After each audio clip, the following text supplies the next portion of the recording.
16 बारिश के उमरिया ता सैया मोर गावन कैले, सैया मोर गावन कैले हो। ए सखिया छोड़ के गईले परा देशवा ता हमके बीसा राय दिहले, हमके बीसा राय दिहले हो।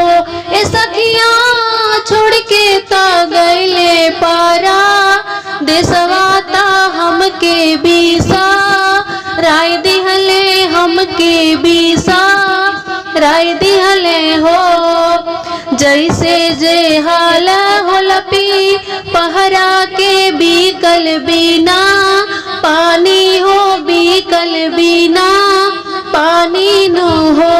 सखिया ऐसे हाल हमारा बाटे जब से पिया मोरे पा दिस गईले हो। ए सखिया ऐसे हाल हमारा हो गईले जे पिया परा दिस गईले हो।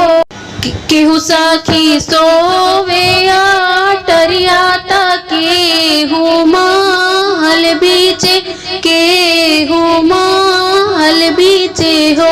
ए सखिया हम तो सूती टूट ही मड़ैया ता पियवा सुधी आवे ता पियवा सुधी